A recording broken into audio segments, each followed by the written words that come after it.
Hello, and you are live with King Sigma. Today is the 8th of June, 2021, and myself and the good Dr. Phoenix will be discussing Too Black to Learn or Not. So I wanted to give Doc Phoenix a moment to get his stuff together so he can join me on the panel.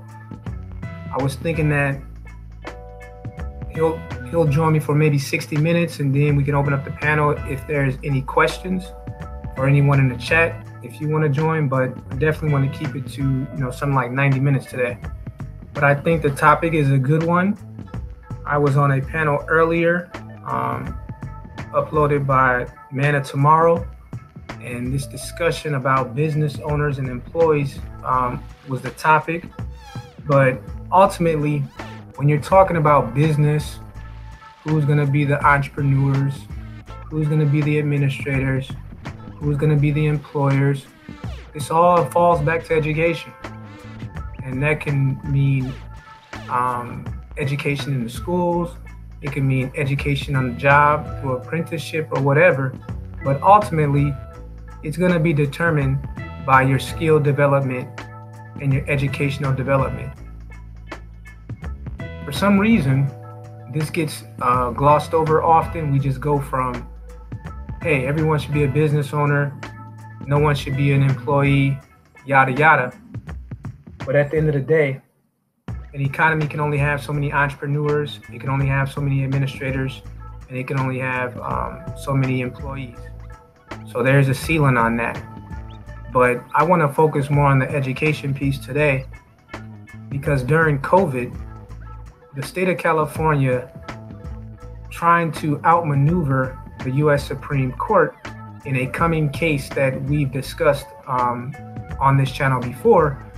That case is the Harvard and the Ivy League schools versus Asian American education advocacy groups. So originally that case started about 2 years ago, and it's taken a while for that case to work its way through the American court system. But now that case is finally before the U.S. Supreme Court, and they will be making a decision on hearing the court next term, which begins in October and goes until June 2022 it'll be. And it's almost guaranteed that the U.S. Supreme Court will be taking the Asian Americans versus Harvard case next term. So I think it's important that we go through what the impact of that decision will be, and how you can respond to it, how you can respond in how you're going to educate your children, but ultimately how different states are going to respond to it. Because once it happens at the Supreme Court, that becomes the rule for everyone, and there's no higher ruling than the Supreme Court. But it's taken 2 years, and it just seems interesting that with all these things about Asian Americans seem to be at the forefront of the discussion since we entered 2021. So from the Asian hate conversation to now Asian Americans becoming about 8% of the US population, and now Asian Americans saying that they're being discriminated against by US schools. And there seems to be a lot of evidence that they are, that's been provided by the universities. But with that, I'll bring Doc Phoenix up, and he can introduce himself, let us know what he's doing. And it's important to have him on here because he was one of the panelists when we had these discussions over a year ago. And now here we are, and that decision is coming down. And he is also one of 1,600 doctors or med students that are actually identify as Black that are currently in medical school. So that's a very low number. 1,600, but that's what it is. There's about 1,600 Black med students in the United States, and we'll kind of get more into the demographics of what's going on in medicine as well, because that relates to the topic. So let me bring Doc Phoenix up. Hey, you there, Doc? Yes, how you doing? Hey, I'm good, bro. I wanted to give you a chance to kind of speak on what you were speaking on that panel, because I know you came in very late. And I think that this is a great time for you to give your insights on a street level of what's going on at these universities right now, especially at the graduate level. So you got the mic, man. Okay, no, thank you for having me again, brother. Really appreciate it. So, just a little briefly about myself. So I'm a graduate of the University of Wisconsin. My original major was in nursing. I was a critical care nurse. Um, I obviously got my bachelor's degree in nursing. I was also a McNair scholar, and I did quite a bit of basic science research while I was in undergrad and after undergrad prior to going to medical school. And so currently right now, second year med student, um, will be taking my will be taking my step one sometime this year actually. So, but with that said, I guess where to start at. I guess because we're talking about undergraduate admissions and how obviously undergraduate are these doors that lead into graduate level and doctoral level education, um, where it principally starts, at least as it pertains for Black folks, um, in secondary education, it does have to be at the undergrad level because what typically happens for many black folks typically do not make it past either the first semester of freshman year, or if they do make it past, they generally don't make it beyond that first year of undergraduate education. So I don't know if anyone's familiar with some of the stats out there, but if you look at some of the long-term stats of the time it takes for folks to matriculate into an undergraduate program and graduate with a bachelor's degree for Black folks, you're looking at roughly about 20% of all Black folks who go into an undergraduate program actually make it out of there within not 4 years, but you're looking at somewhere between 6 to 8 years in many respects. And although it did not take me nowhere near that amount of time to do that, I do know a number of folks where, yeah, some of them that started out when I started out, or even years after that, it's taken them 5, 6, 7 years just to get out of undergrad. And a huge part of that is because, simply put, a lot of Black folks really aren't prepared to what it means to understand what it really means to be a college student, what it means to be an undergrad. I think most folks think that the idea of going to college is that, you live in a dorm, you go to a bunch of dorm parties, you stay up all night, you're studying, you're cramming for exams, and yes, that works for some fields, for some fields in particular.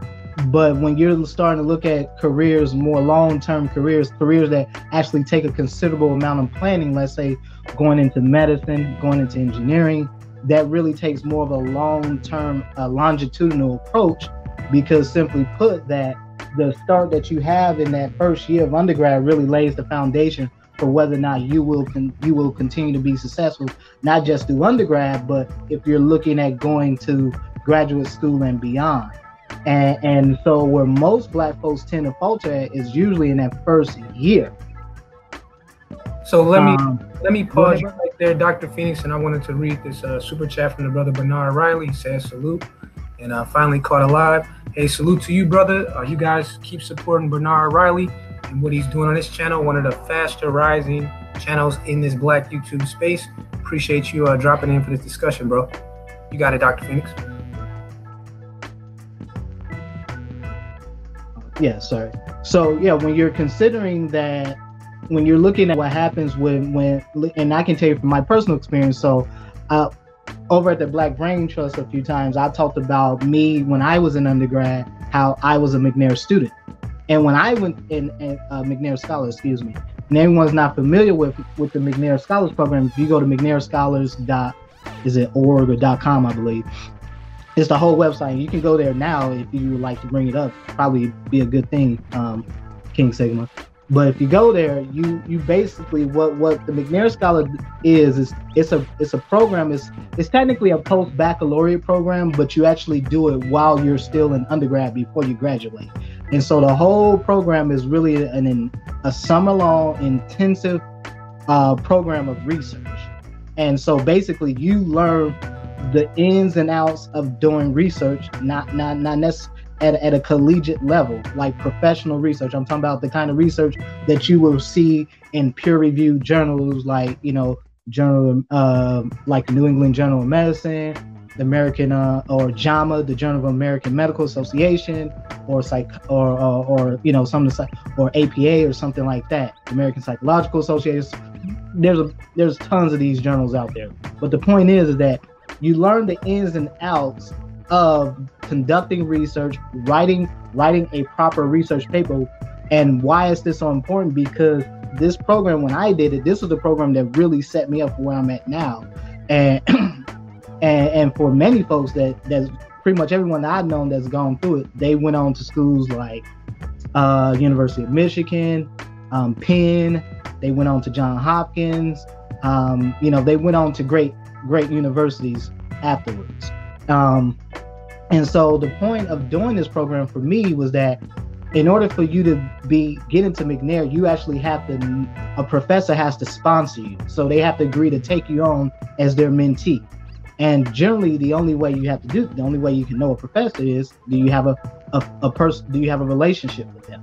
So typically, the only way you usually follow a lot of professors' radar, unless you're a good student, that means, typically be a type student, students where the professor doesn't really have to worry about whether or not you're going to pass this course, or you one of those students where you get good grades, but you also, you're in their face, you're also asking questions, whatever the case may be. But the point is that when I did this, and it is a summer-long program, and you're paid, arguably, it's not like you're gonna, it's not quite to the level where you picked up a summer job and you might have been making $20-$25 an hour, whatever.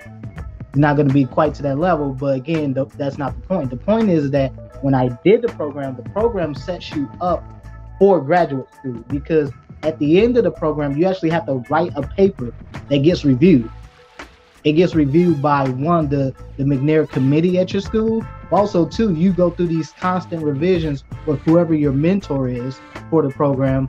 And for some folks, if you're lucky enough, it might get published. And that's not always the case, but again, getting published as a scholar is kind of a difficult thing because it's a tedious process. We can go into that some other time, but the point is that when I did the program, we didn't just focus on doing good, becoming good researchers and scholars, but it was also how I learned how to do a lot of interpersonal stuff, truth be told, I kind of had it because I was prior service, I was in the military. But for a lot of folks, if you're 20 years old, yeah, you're learning they're teaching you stuff how to do elevator speeches. You're actually going to research conferences and you're doing poster presentations. You're actually doing oral presentations. And so you're getting a good overview of what it's like to be a scholar and what it's like to go to conferences and present your research, have people ask questions of you, being able to answer those questions and all of that. But most importantly is that you got to go on those tours to schools. And going on those tours actually let you meet the directors of programs up personally. You got a chance to meet directors of whether master's program, PhD programs, whatever, MD programs, whatever the case may have been. Yes, you got a chance to meet those folks up close and personal. You get a chance to have a conversation.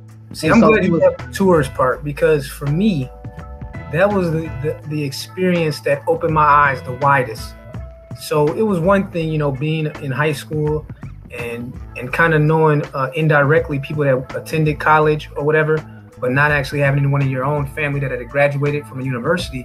For me, it was playing sports, being exposed to the suburban high school environments, and then going on college tours during before my senior year and during the fall of my senior year.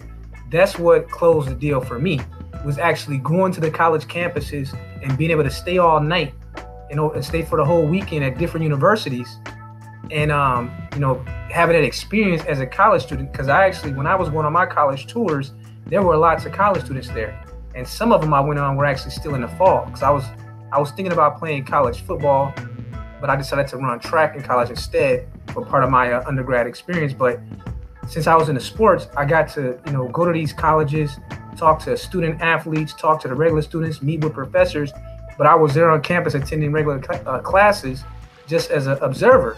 So once I immersed myself in that experience, it was a done deal. Like I knew I'm attending a university, no matter that my family is working class, trained, skilled people. For me, it was being in proximity to those students, seeing up close and personal. I didn't have to be there very long, just being there a couple days. And I said, this is like going to a different country from where I come from. You know what I'm saying? Grew up in the inner city. So I wanted that experience. And like you said, once you immerse yourself and you go on those tours, you start to make connections with people that you would never come in contact. Depending on your background, I don't know. Do you come from? I come from a working class background. Do you come from middle? I grew up in Chicago. Come from a very working class family.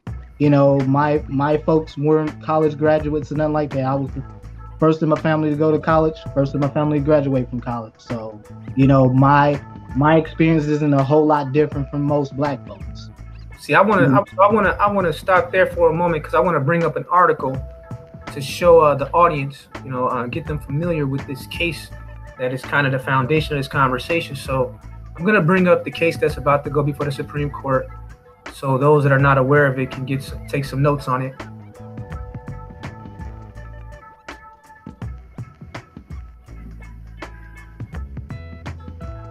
So let me bring that up. So here's the case, and this is from the Gazette. It says, Supreme Court to consider case accusing Harvard of anti-Asian discrimination. And this, look at the date there, May 25th, 2021. So this is very recent. Yeah, this is less than a month ago.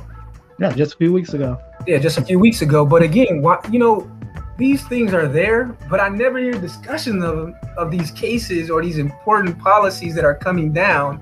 Everyone's always talking about something related to Hollywood in some way. And all these real policies and programs that are being put out there are being established now. And there are those that are going to be rewarded by having this information. And then there are going to be those that are punished. And then 5 years in the future, they'll be saying, no one told me about this. I didn't know anything about this, even though it's right there in the mainstream media. So it goes in the Can I add something really quickly before you continue with that article? Yeah. You know, one of the interesting things about my undergraduate experience, I have a bachelor's in nursing, and actually one of my minors was in biochemistry, and I'll never forget it. My program, I was the only Black male. When I say the only Black male, I was the only Black male in my nursing program. I was the only Black male in the Ronald E. McNair Scholars Program. Okay, this is a program that's named after a Black man who was a laser particle physicist and an astronaut. That's very disappointing to hear. And I was the only Black male because they had gotten thousands of applications and they only picked like 20. They only picked 20 people. I was one of the 20. And with you raising that point, you gotta wonder. So now that in those circles, specifically in academia and corporate America, they're moving away from identifying Blacks as what they are, Native Black Americans, and they're moving towards people of color. I can only imagine in a couple of years, you probably won't even have any Native Black Americans in the McNair Scholars. There wasn't. The cohort that came. So one of the things you have to do when you're a McNair Scholar, you actually have to go out and recruit the next cohort. Mm-hmm. Okay, so I couldn't find any Black males. I know this might get under a lot of folks' skin, but this is the God honest truth. I could not find any Black males that were interested in doing this. I actually ended up co-mentoring with my mentor, who she herself is a scientist. She has a PhD in public health policy and stuff like that from Northwestern. But she was one of my mentors. But I actually had to help her co-mentor a Black female from, where was she from? Not Sierra Leone. She was, I can't remember the country. It was African country. You know, she spoke French. I don't think it was Cameroon, or I can't remember the country. But anyhow, the point was that I ended up having to co-mentor her in the next McNair cohort because I simply could not find any Black males who were actually committed and willing to do the work. Because don't get me wrong, this is a pretty intense summer that you're gonna have being in the McNair program. Yeah. And the funny part was when I did this program, even being in the undergrad in the nursing program, one of my good friends I still talk to this day is Asian. He's Hmong. So you're in Minnesota, so you know about Hmong and all that. I think they kind of have them spread out a little bit in California, on West Coast. But it's a very small Asian population that comes out of little sub-Asian population that comes out of Southeast Asia, that Vietnam, Thailand area. Very small group of them. You know, all, and historically, if anyone's been to Wisconsin and Milwaukee in particular, you know, they have a pretty decent sized population there, but they also tend to be one of the poorest populations in Wisconsin. It's growing, in the Milwaukee area, that Hmong and Laotian population is growing. Because I don't know if you remember last summer when those dudes killed that Laotian chick. Yeah. And that was like a real big racial deal last year in Milwaukee. Mm-hmm. Those young black guys, she was raped and killed, right? Did she die, or did she live? I don't remember the details. I say she might have was killed. Because if I remember correctly, if anyone remembers that incident, I think she died. So she was raped and killed, but she was definitely raped, and that was like a big issue last year. Because with the election coming on, and then you got this black and Asian thing happen in Milwaukee. So I know exactly what you're talking about. But for some reason, their population has grown pretty quietly over the last. It's not even just grown, brother. When I tell you, their numbers exploded at the University of Wisconsin. I kid you not. Yeah, it is. By the time I was leaving, the number of them that were getting into the engineering programs, that were getting into the health sciences, the biomedical sciences, the chemistry, whatever, had exploded. I mean, these are literally a group of people who are single digits in total population representation in this country, but yet here we are in the middle of the upper Midwest, and these folks their numbers were exploding at these major universities. So we're gonna get a little bit more into those specifics of the data on that, but I just want to read a little bit of this article, and I'll come back to because I want to talk more about those numbers and how with Black Americans they put them in the category of underrepresented minority.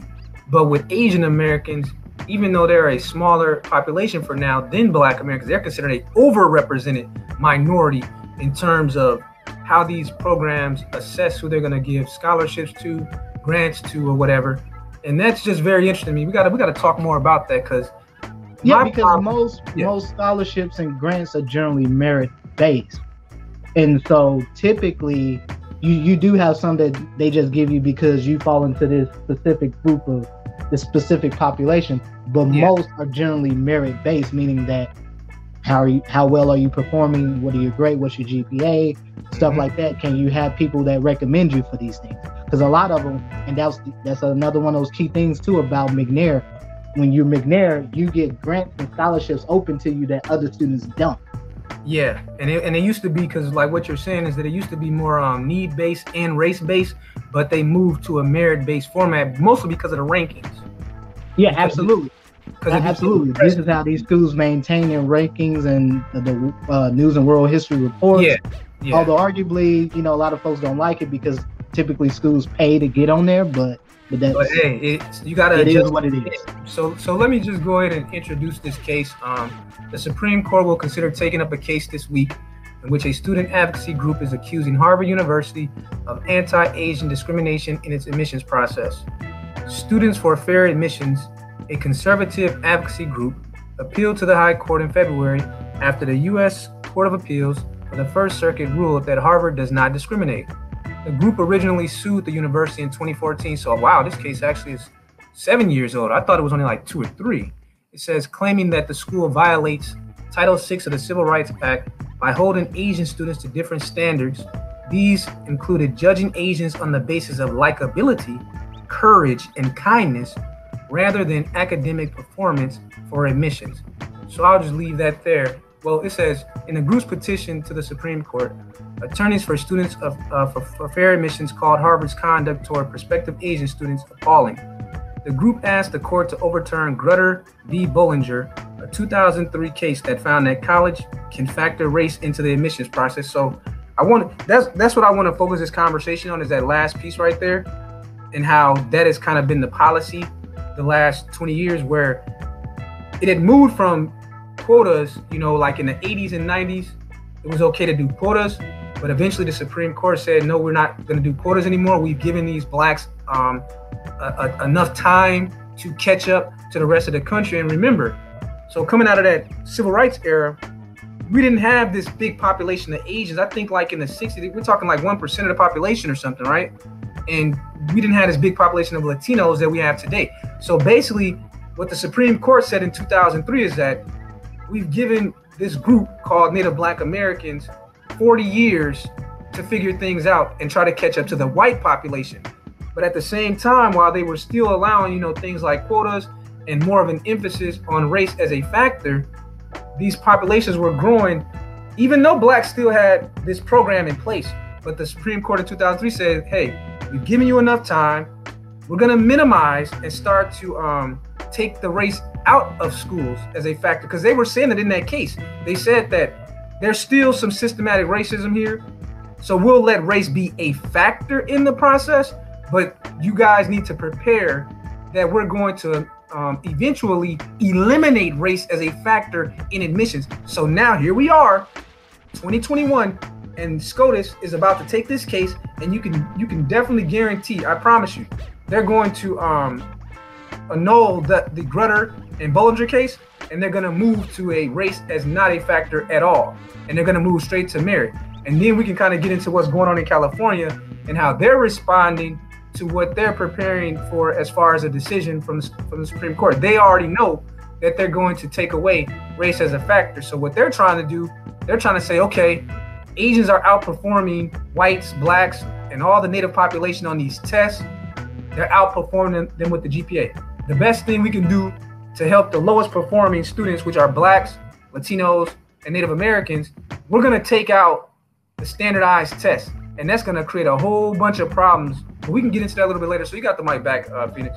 No. And, that's a very good point, because you just reminded me of something that occurred, I want to say about two years ago, maybe 2 years ago, was that UCLA School of Medicine actually removed they removed their quota-based admissions. So basically, a lot of it was going to be merit-based. And then earlier, I want to say maybe about 2-3 months ago, UCLA again turned around because of the pandemic, removed requiring ACT, SAT for college admissions. But here's the problem. And this is where black folks think, well, yeah, it levels the playing field. No, it doesn't. Because there has to be some metric upon which they're going to compare you against your peers. So if we remove tests, then what's the only other thing we can look at? Your grades. We can look at your grades, and then we're going to look at what do you do? What do you do in your free time? Are you involved in community activities? What do you do? And that's something where a lot of black folks falter at, is those soft skills. See, and that's where I saw this is going to be very problematic on two levels. One, it punishes those like yourself that get into a grad school program that's very difficult to get into. It punishes you. And it places a stigma on the high-performing non-whites and non-Asians, specifically blacks. That's what I don't hear any pushback from that standpoint. If Dr. Phoenix can perform at a high enough level to compete with the Asian and the white students, we should double reward him instead of double punishing him, because you end up getting punished even more when they try to lower the standards for the underperforming blacks. Because what is this? Okay, so let's say it takes a 30 to get into medical school. And let's say the average test taker gets a 15. But to actually get into a prestigious medical school, let's say you need to score over a 25. Dr. Phoenix scores over a 25.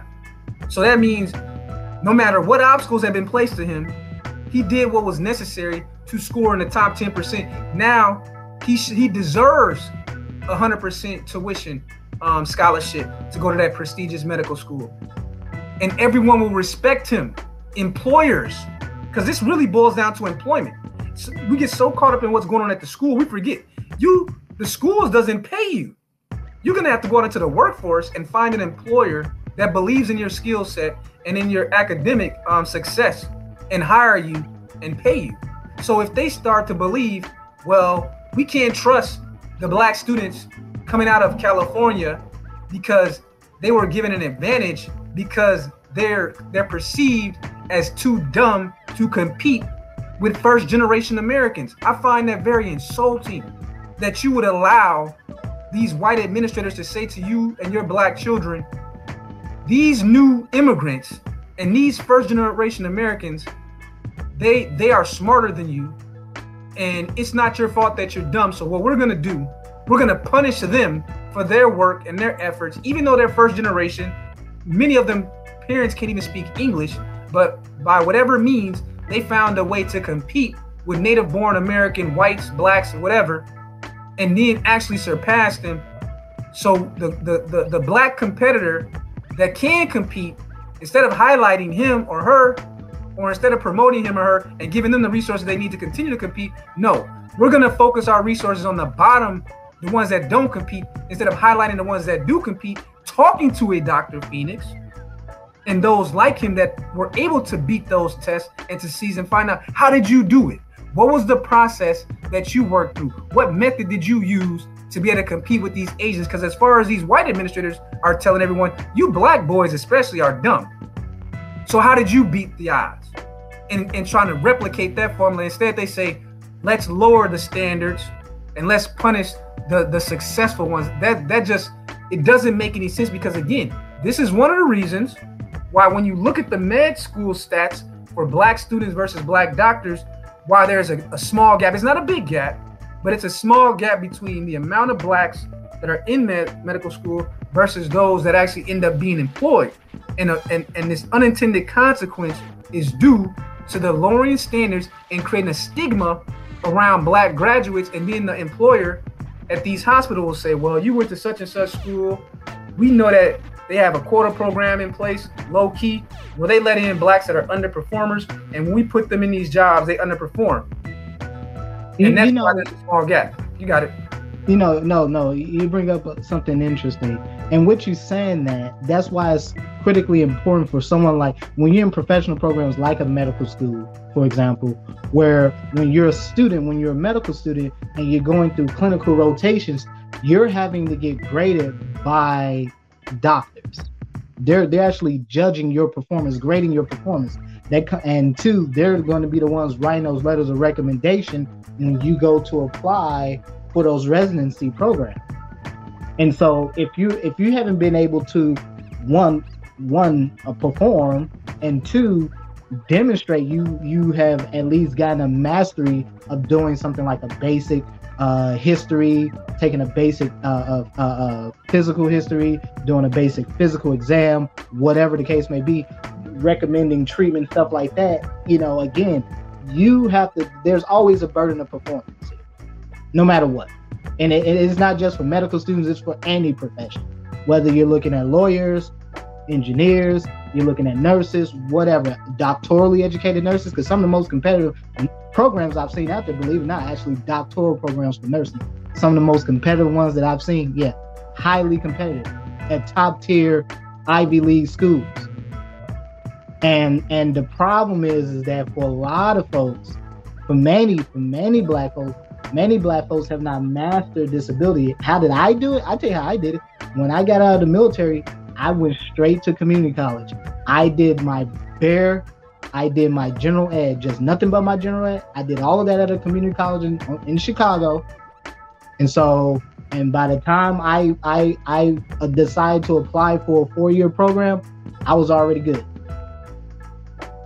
I walked in there, I had the grades, and you bring up something interesting about meeting this burden and sort of performance, because I think part of performance is, what a lot of black folks don't understand, it's not just about grades. A lot of it are your soft skills. Can you communicate well? Can you talk to other people well? Can you relate to other people well? especially when you start talking about going into professions like the medical professions, nursing, whatever. You're going to a lot of professions where you're actually having to interact with people every single day. You're having to interact with not just patients, but families, spouses, wives, husbands, whatever. And so you have to have, there has to be a certain level of interpersonal communication and skills that you have to have in order to be effective at your given profession. And this is true whether you work in a boardroom, you're working in, you're working in C-suite, you're working in boardroom, whatever the case may be. This is where so many Black folks falter. Now, when we're talking about the academic component, part of the reason the academic component has been such a net negative for Black folks is simply that it comes really down to one thing: is discipline. It really is.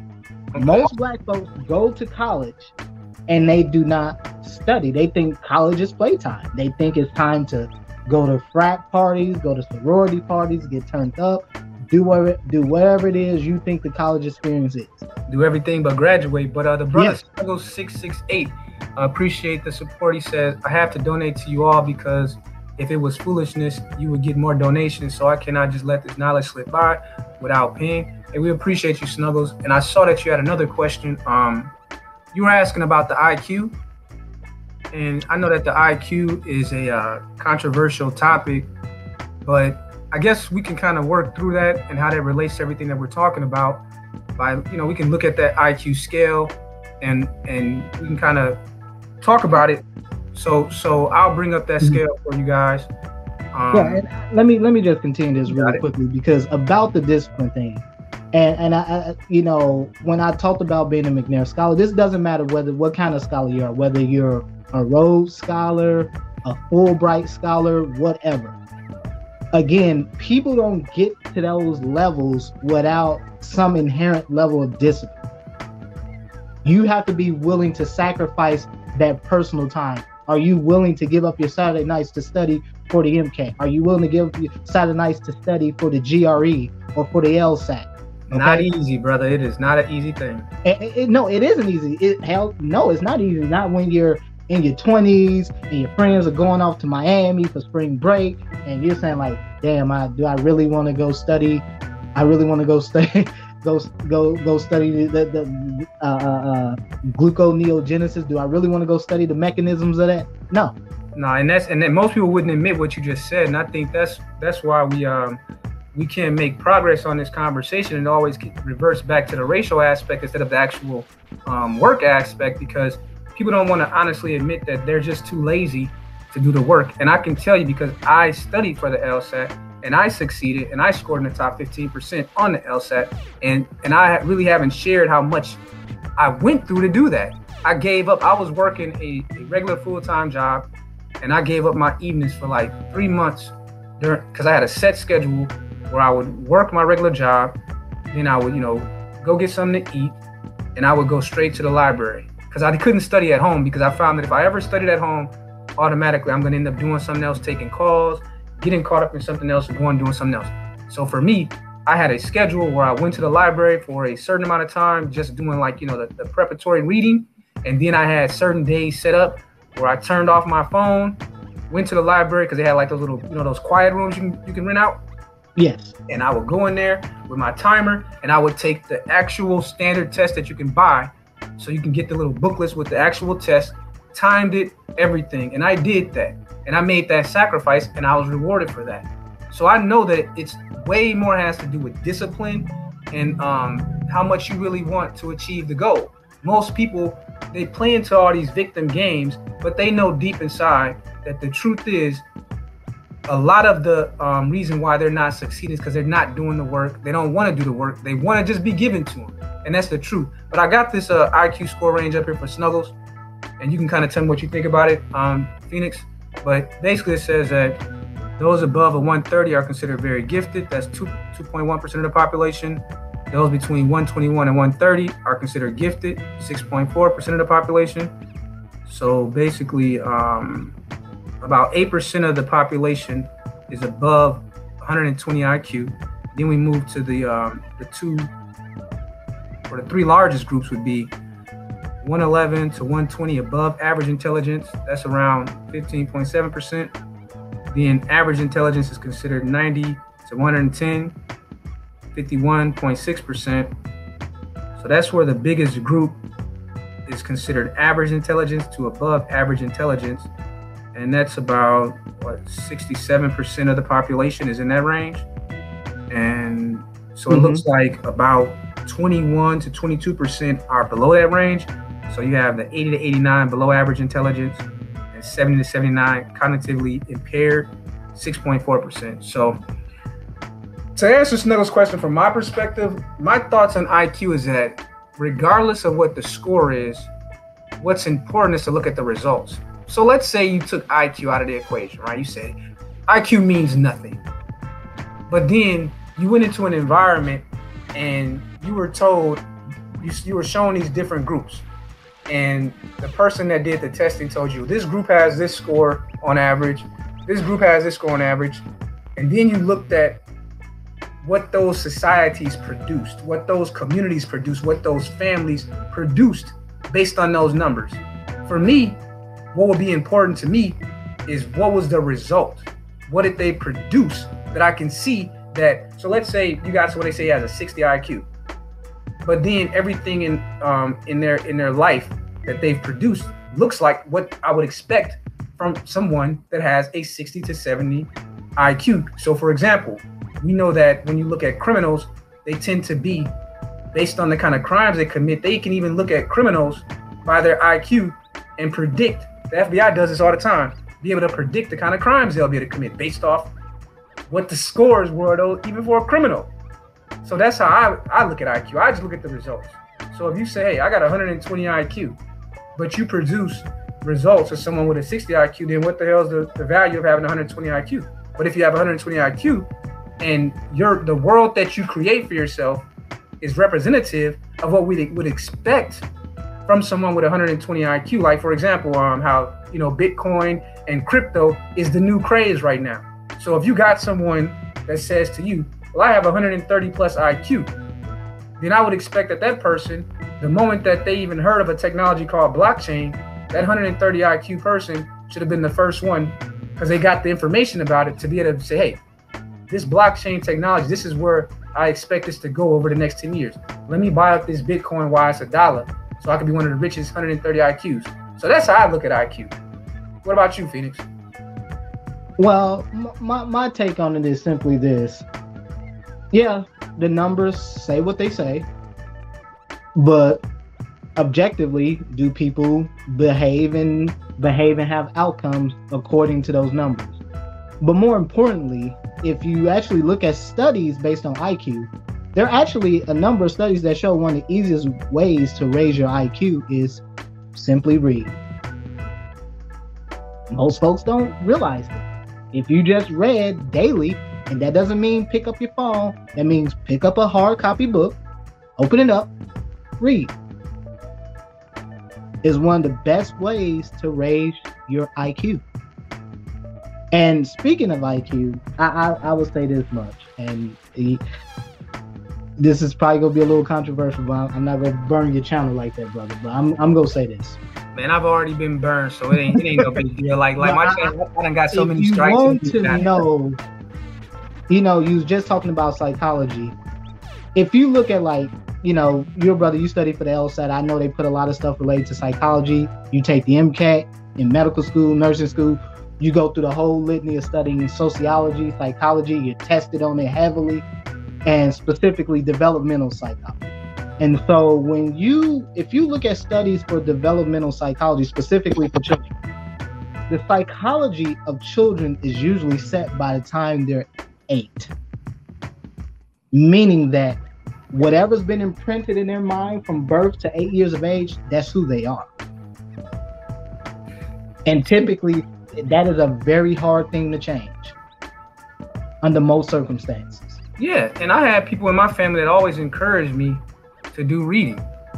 Like my parents, aunts, and uncles. That was just a normal thing because we used to have great discussions. They liked discussing things with me, and they always encouraged it. So when I hear brothers that haven't received that encouragement, I try to listen to them and understand. But one of the things I keep trying to push out here is that we've reached a point, if you're a black male in the United States, that you have to accept that very little to none, to no resources are coming to you. Okay? Very little. So you're gonna have to take that Booker T. Washington approach to surviving the next decade, your lifetime.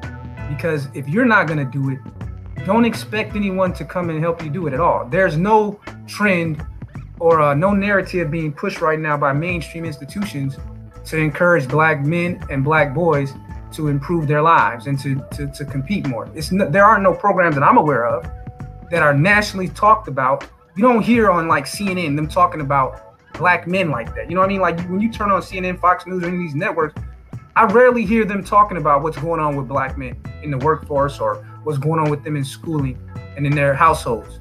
It's a rare thing. So you should know just by that black men, we've been pushed completely to the bottom of the discussion in the United States right now. And I wouldn't even say it's the bottom of the discussion, brother. I would say it is right now, for all purposes, black males are virtually invisible. Yeah, and that was what I was getting to on MOT's panel when I, for the past month was in Chicago, and I'm standing downtown Chicago, and I'm kidding. I'm not kidding when I'm telling you, every corner there were multiple black males who were homeless. You go outside the damn Louis Vuitton or the Burberry store, homeless black males right there. I mean, there was not a street corner I went on in downtown Chicago where I did not see at least 2 or 3 homeless black males. I see it all the time, man. Like at work, in the parking ramp, there's this area where, because we have like a lot of the sky bridges. I'm sure you've seen those, the little the bridges that's used to walk in the skyway. Like the Twin Cities, a family here actually created the skyway system because of the cold weather here. Mm-hmm. But often our skyways are connected to our workplaces and the parking ramps, and there's always a bunch of homeless people in there. I always see like young black guys. I'm looking at the situation, I'm like, these are young black guys that are 18 to like 25, and they're always in the skyways, and they're begging for, hey, can I get some change? I hear it all the time. Hey, brother, can I get some change? Can I get $1? And that by far is probably the most invisible population of black males, are those young adults, the early adults, the late teens, early to mid 20s. And you don't, and you're looking at the situation, and you don't know what to do, because these people have a mother, they have a father, they have a family, and you ask yourself, how did this young brother that's 18 to 25 end up in a situation where here are people at 8 in the morning, and I'm talking about some of these days it's very cold, right? Because our temperatures can get 15 below zero some days, and you're asking yourself, what are you doing here at 7 o'clock in the morning, sitting in the skyway? Nothing's open yet, and you're begging people for change in dollars, and it's almost like an everyday thing. And sometimes walking around dirty and dingy in the middle of the day in the summer, walking up to people at their lunch break, begging for money. And I'm talking about these are young 18 to 25-year-old brothers, and you're sitting there and you almost feel hopeless, because I can give you $1, but you'll be back tomorrow. And the question becomes, what is stopping so many young black men from being able to enjoy what all these other groups are coming into the country and doing and succeeding right away with little to no English background, no family history? Some of these are refugees who were poor in their own country, illiterate in their own country, but then somehow they're coming to the United States, and with the programs and institutions in place here, they're able to find a way to succeed. And that's something that I've been thinking about a whole lot.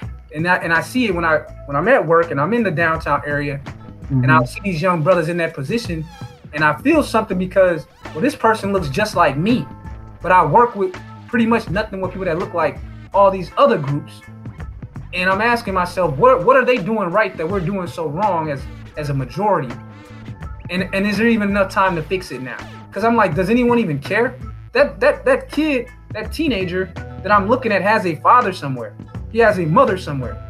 Where are they and what are they doing? And why aren't they being addressed and held accountable for creating this generation of under or non-performing black boys and lost black females? And it's like no one wants to take responsibility for that. So every day, I just keep seeing more and more of these homeless young black men begging for money, not developing those. Their skill set is begging. And what is the future for that out here in America right now? Like, how do you not take any offense to being a native black American, knowing that your people have been here for 26 plus generations or more, and you seeing these new immigrants coming in, and they're actually in a position because of the economics that are going on, they have a job that you should have been able to get as well, but you, for whatever reason, didn't put in the work and do what you need to do. Now they're walking around, first generation, parents don't speak English, and they're looking down on you. You know, it's interesting you bring that up because I used to live on the north side of Chicago, and I used to live in both Lakeview and Lincoln Park.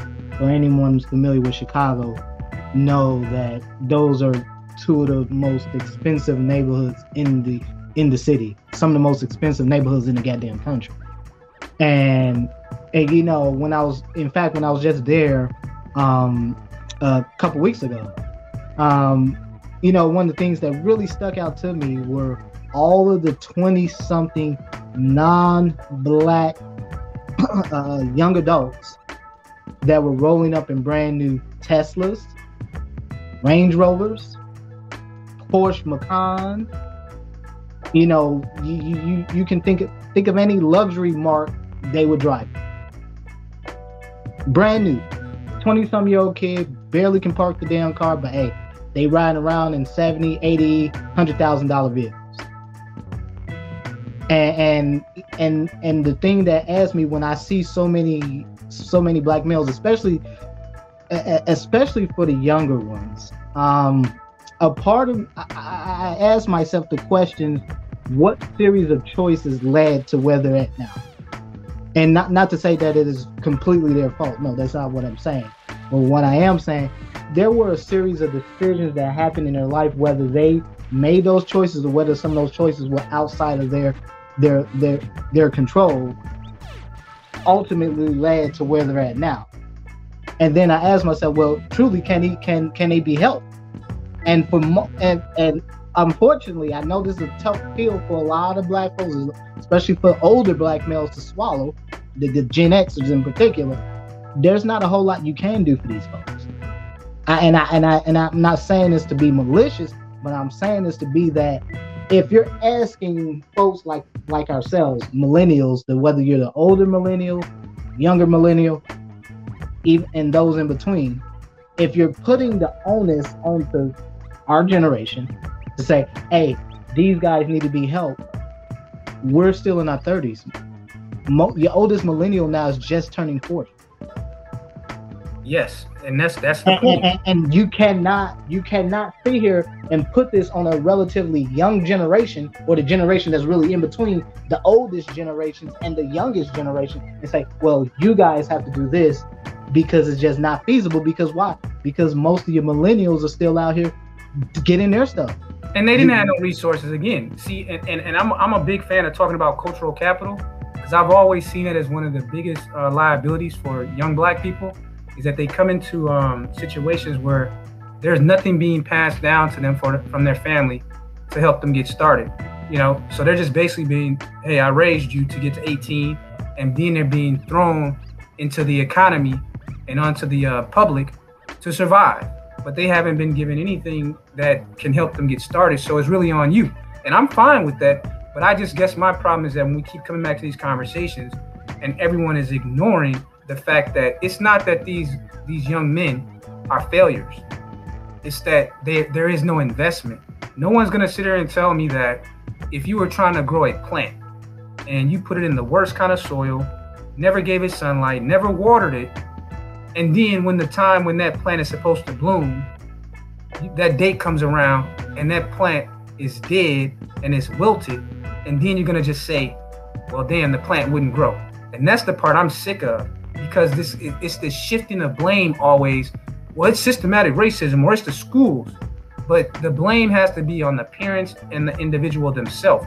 Well, that has been clear, brother. the data's been pretty clear for a number of years that most of what happens, most of what influences the outcomes for a child starts at home. Doesn't start in school. Starts at home. About 70% of what influences a child's success is what happens at home. And this is proving even furthermore when you look at sort of some of the working vocabulary.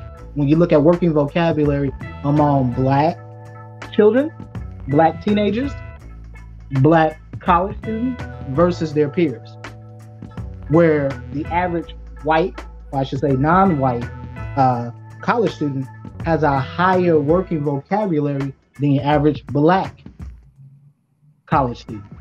True. And that occurs because, simply put, what happens in the home, what dialect is being spoken in the home, what is the everyday working vocabulary that is spoken at home, can be Ebonics, because if it's Ebonics, which we know that's what occurs in most black homes, you don't need a damn study to know that.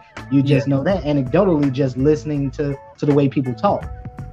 And see, that's why a lot of those universities, they have like remedial courses, and as quiet as it's kept, one of the reasons for that Black dropout rate is because for those Black students that come from underperforming households and underperforming high schools, they arrive on the college campus at a disadvantage. And what happens, this never gets discussed, they usually have to take like a semester or two of remedial college algebra or remedial composition or something like that, and they end up dropping out because they have to do extra work compared to their peers who already took the advanced classes, or at least were at the level of the rest of the larger group. So when you come from those underperforming schools, you're going to have the added burden of, you may have to take a remedial English course, or you might have to take a remedial class in math, and that's extra money too, and extra time that's added on. So that's why we all know that overall for universities, that it's like a 5 out of 10 dropout before the end of their sophomore year.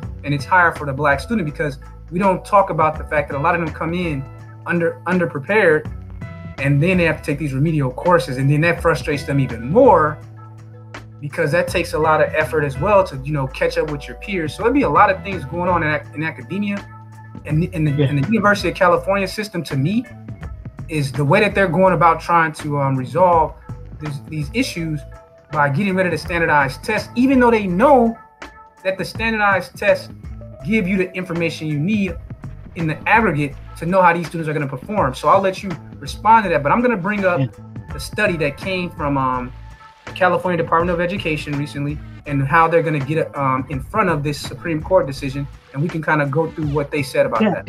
And it's interesting because we're talking about the removal of standardized tests as part of the admissions process.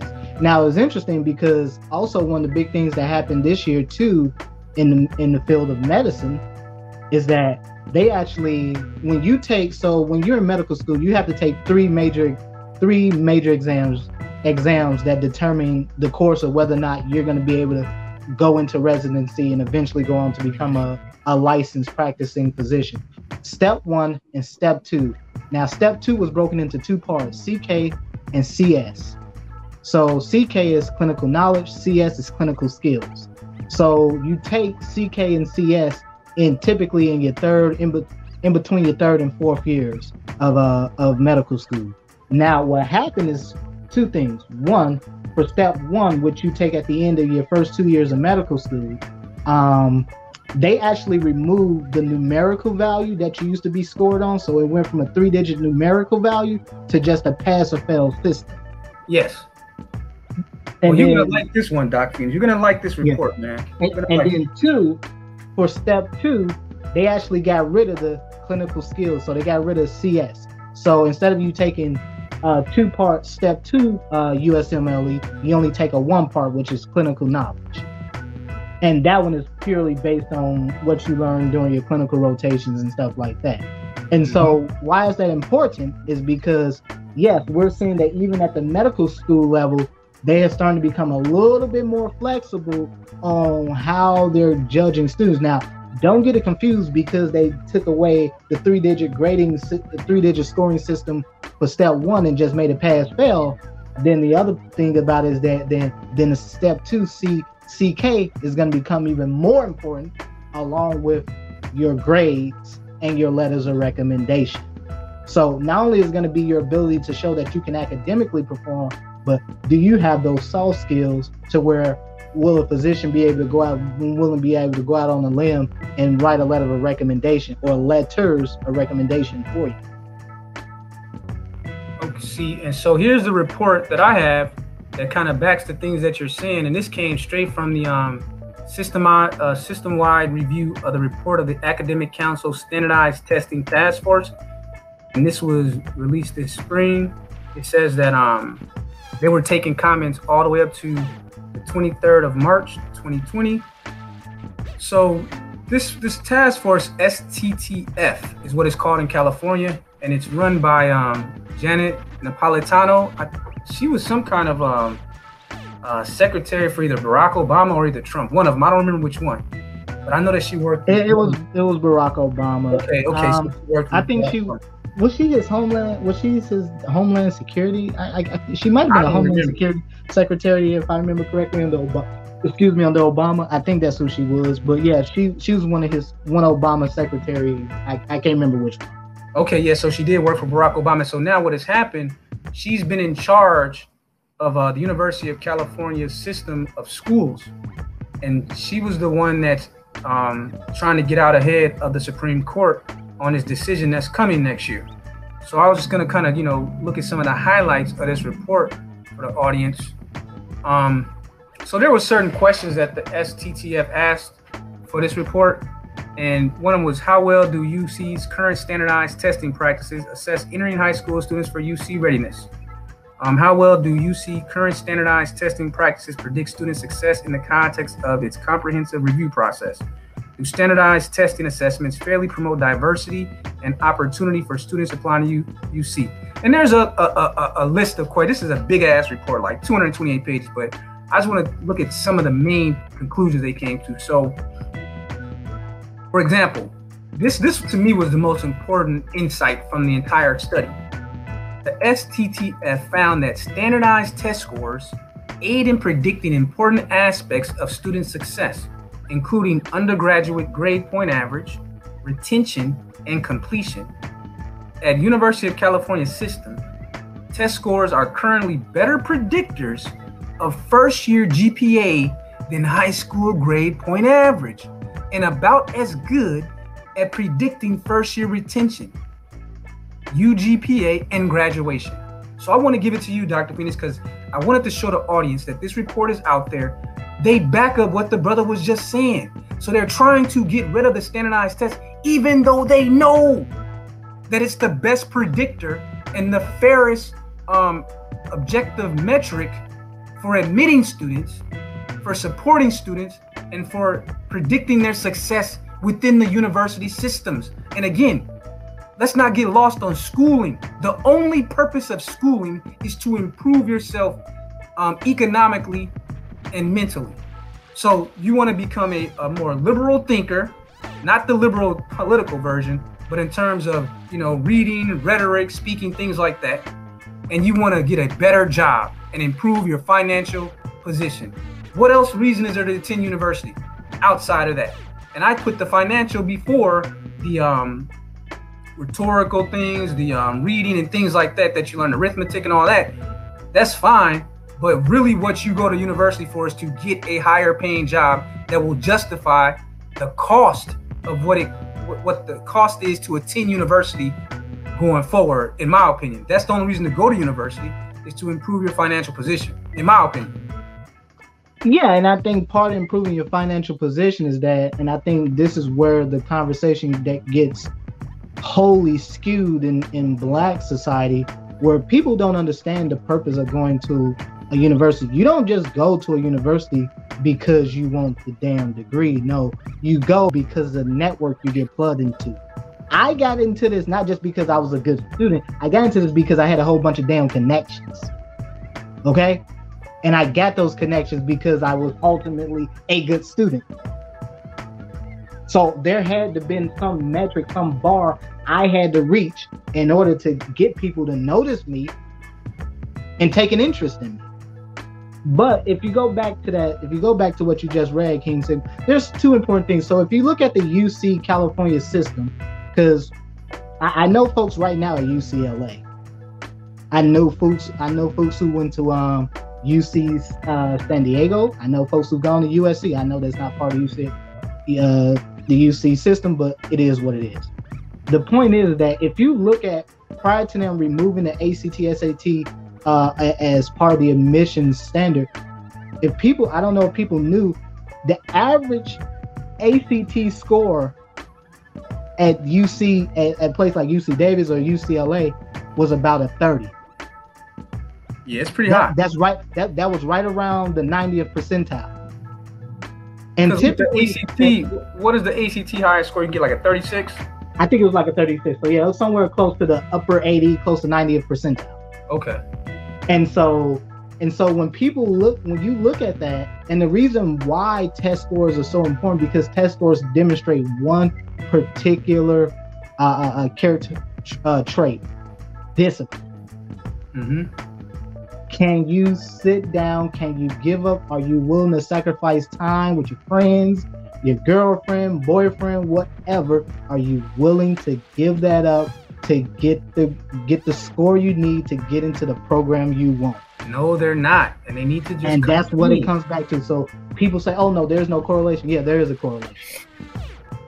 Well, they want the satisfaction, and they've been trying to push for even with medical school admissions. They've been trying to. There's been a movement for years to try to get rid of the MCAT. It will never happen. Oh, really?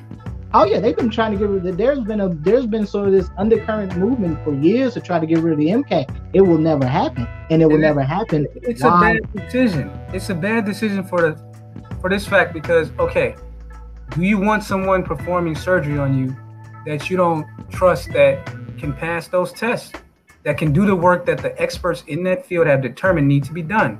If they're not able to pass those tests that are given to them by the doctors that are impactful in those fields, why would you trust someone like that to operate on your heart or on your lung, or to amputate your leg or something like that? I want the people to work on my body and my health that have proven that they can perform at the highest levels. And so we can kind of make that shift to your career field, because I want to make that shift now. And then if there's anyone that wants to come up and join in the conversation, let me know. I'm willing to go for another 60 minutes. Got any questions for Dr. Phoenix or just the topic in general?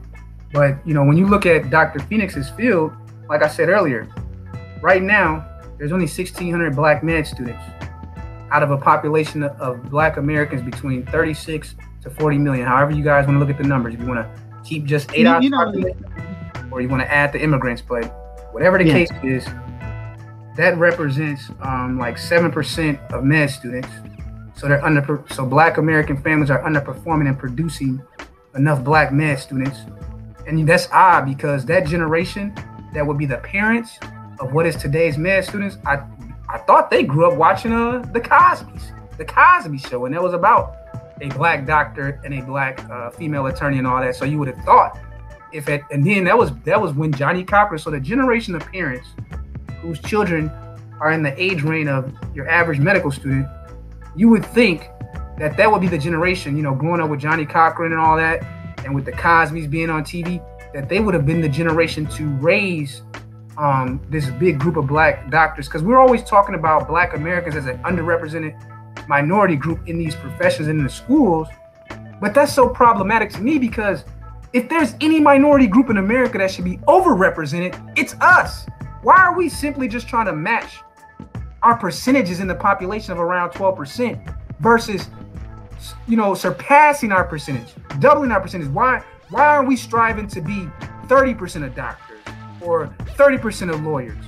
Just how, Jewish population strives to be at the top of their fields, even though they're only 6% of like 3% of the population probably, or less.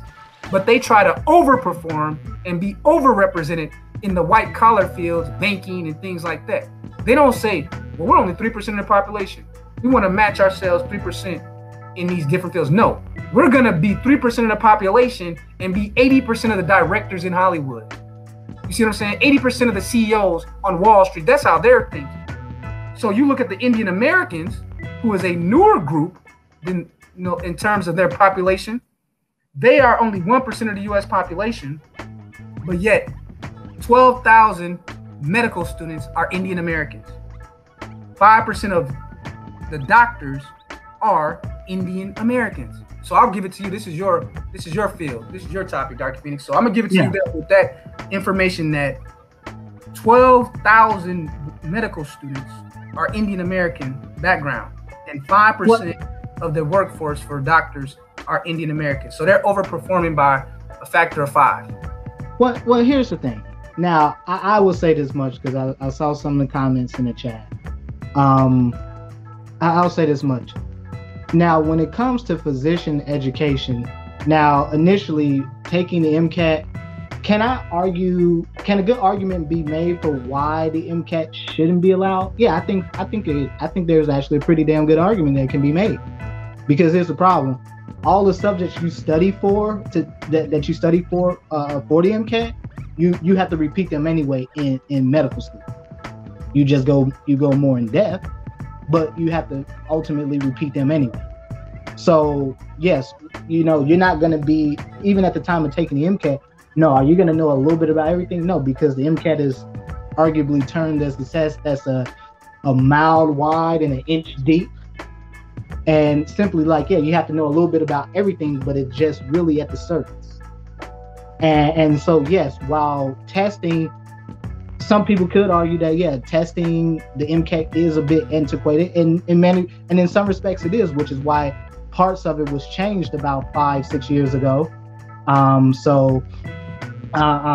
But with that said, there's a whole lot more to becoming a physician than taking an MCAT or passing your step 1 or step 2. No, you actually have to take another step exam when you're a resident. And then that determines whether or not you can continue to be a resident and then eventually go on to become a practicing doctor. Now, here's the thing.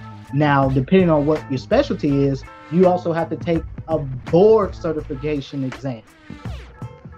So let's say you're internal medicine, you actually have to take it. You have to take a board certification for IM, or a board certification for plastic surgery, orthopedic surgery, general surgery, family medicine, hematology, oncology, cardiology, whatever, genetics, whatever. There's also furthermore a board certification, and when you're actually a resident, there's all these little metrics you have to meet during residency, where you're doing more exams, where you're being tested even more. So there's a whole bunch of exams that you take all through the process, besides those standardized ones, that also determine that also is reflects on your ability. Have you mastered the material? Have you mastered some of those basic things that a physician, whatever your specialty is, needs to know? And so, so can a good argument be made for the MCAT being antiquated? Yeah, it can.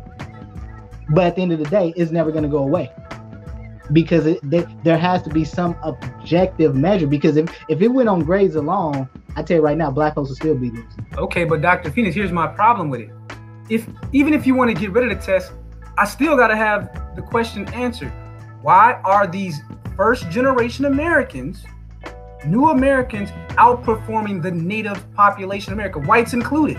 See, that's the part that doesn't make sense. I think when you live and I was going to answer that. And I think what a lot of black folks haven't really figured out yet, when you're used to not having something, can you imagine having grown up in some country where education was really something for the wealthy, where it just wasn't something that's just readily available to you, where it was just literally something. In many countries, you have to pay to go to school. Yeah. A lot of black folks don't understand that. See, here in America, everything is just kind of given to you, so you always have access of it. You always have everything in access. And so when you meet folks who come from these other countries where, education is usually reserved for wealthier folks. Going to college was reserved for wealthier individuals. So when you got folks who come here, let's just to just keep it colloquial, if they're hungry per se, they're gonna do whatever they need to do to get whatever it is that they want. If that means that I have to stay up to 5 or 6 o'clock in the morning studying for this general chemistry exam. They're gonna do whatever they gotta do. And this bears out too when you look at studies that have been done about the amount of time that college students spend studying. Black folks, surprise, surprise, spend the least amount of time studying. Black college students spend the least amount of time studying versus everyone else. Black college students spend maybe an hour. Your average student is spending more like 2 to 3 hours. So what do you make of the fact that Napolitano knows all this information that we're saying and you're saying? They showed it in their own report that they know that those tests predict performance better than any other indicator. And I know you mentioned earlier about how the GPA thing, that can be easily manipulated. And here's a problem with taking away the standardized tests. So we talked about guys like yourself being punished, right? But what about this? So let's say, because you know how now they even rank the high schools, you know that, right? That it's not just the colleges that are ranking themselves. You know that they're actually ranking high schools now with U.S. News and these things? Yes, they've always have. They've done it for years. They rank the school districts. School districts get ranked not just locally, but they get ranked nationally. Okay. So here's the problem. So let's take a student, for example. Let's take a student that wants to be the next Doc Phoenix. So one student goes to a school that's so low performing that they can't even be ranked. They're unranked, but they're a high achiever. And in their school, they're a 4.0 GPA type person. But and if they, in a standardized test model, they can go prove themselves against all their peers across the globe and sit down for that standardized test and knock it out the box. Now you're taking that option away. So now what you have, because you know a lot of these schools recruit in China, Japan, Korea, and all these places now. Now you got students from everywhere on the globe trying to get into limited university seats within the United States. So now you say, okay, young Doc Phoenix, he had a 4.0, but he went to an unranked school who is known for underperforming. And then you got another person from China. We don't know nothing about their school rankings or whatever, but they still have their own internal standardized testing process that they're not going to eliminate. Then you got some white student, out there in Long Island or something like that, and they went to one of these top ranked American schools, but now the standardized metric is not there. All these students have a 4.0, but the seats are limited. How is that fixing the problem instead of making it worse? I don't understand. No, and you're right, and this is why standardized exams have to exist. And you bring up a very interesting point. See, what happens a lot of times if you look at universities, and certainly when you start to look at graduate programs, professional programs, engineering, law school, medical school, whatever. Those courses and medical schools are notorious for this. Medical schools do not accept courses from folks. Generally, let me rephrase that. Most of your mid-high tier medical schools tend to not accept or look at applicants who have courses that they took at, for example, at a community college. So, because why? Because they know at lower schools, at lower performing schools, there's a tendency for grade inflation. And this is why standardized exams are important. Is why they will always be there. Exactly. So because you have a lot of grade inflation. Look, and this is true. If you go to any 4-year university, I tell you right now, you take a science course, a math course, or whatever, at any 4-year university, there's a huge curve. Now you're gonna always have students that break the curve, but there's a huge curve. Why? Because if they actually graded it as is, most folks, the vast majority of people will fail. But where's the Black pride, though? What happened to Black pride? If you would have told 2 generations ago, that generation that came out of the civil rights movement, if you would have said to them that your kids can't perform and you're supposed to take that as a badge of honor, don't be ashamed that you're raising 7 out of 10 Black children that are considered academically deficient and retarded. Take pride in it. Take pride in the fact that your boys and girls are underperforming. Take pride in the fact, that's the part that throws me off, Phoenix. What I'm saying is that this attempt to make it a noble thing to be a non-competitive individual and group out here. That's the part that irks me about the California system, because they're saying we know these tests can be beaten, And we know that if you put in the work, you can perform highly. But since these students won't do what Dr. Phoenix said and prep themselves, and the parents won't be there and to work them, we're going to make it a glorified thing to be a failure. But Dr. Phoenix, before you respond, let me go ahead and get Hood Service on here, and then you guys can take the mic for the next 5 minutes, and I'll just kind of sit back and listen. No, I'll just go take a couple of notes. There's a couple of things I did want to say. Hood Service, after Phoenix is done, you got it, man. No, I just want to say this really quickly, because there has been this line of rhetoric in Black society for years when it comes to standardized exams, specifically when it comes to the reading vocabulary portion of standardized exams, where they say, oh, those are very racist, they're not cultural, they're culturally biased. And part of this goes back to anyone that's ever studied, for example, you took the LSAT. A huge component of the LSAT is vocabulary. Why? Because manipulation of the English language and vocabulary is a huge part of being a lawyer. And the GRE, for example, a huge section of the GRE is based on vocabulary. Do you know what this word is? Do you know what it means? Do you know the context in which it's used? Why? Because when you're in graduate or doctoral programs, you're going to do a lot of damn writing. A lot of writing. And you're going to have to be able to write things in a way that shows you have command and mastery of the English language.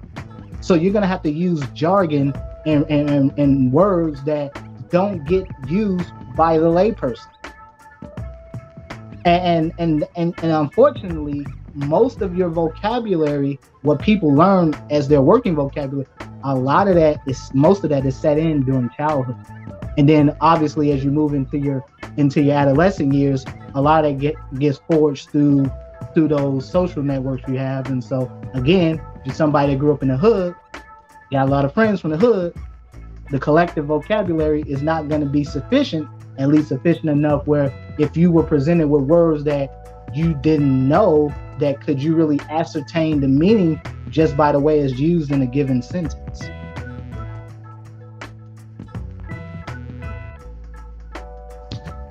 What's going on, Doc?